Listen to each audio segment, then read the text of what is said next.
Let's get started. The first thing you'll need to do is complete the calculation worksheets to know how many cells are needed for the assay.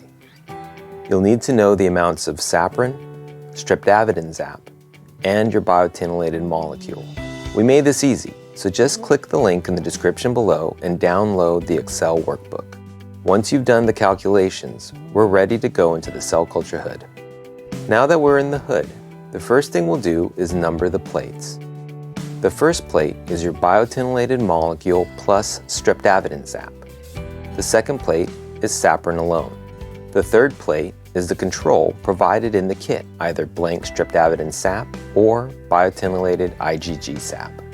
In this step, we will transfer 10 to 15 mL of media into the cell reservoir.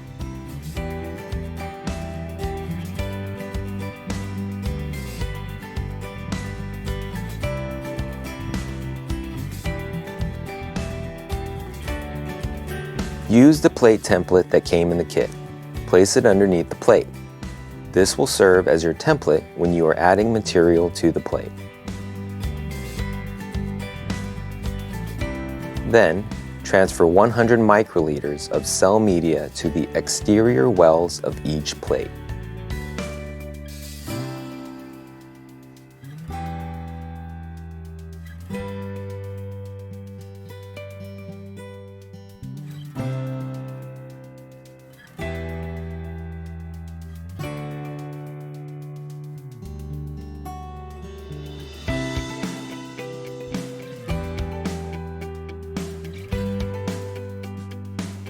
In this step, we need to start with a fresh well reservoir.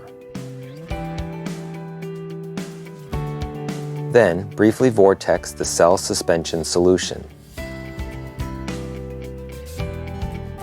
Then, pour the contents into the well reservoir.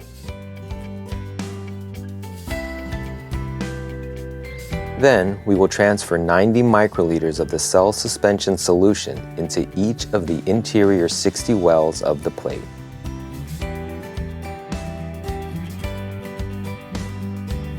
Remember that we are transferring 90 microliters of the cell suspension solution.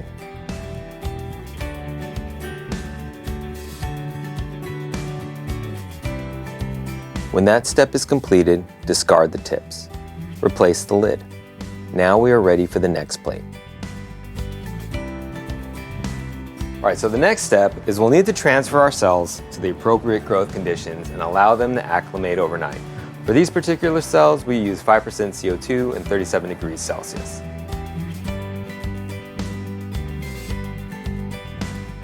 So once you've got your cells in the incubator, allow them to acclimate overnight, and that'll be it for day number 1.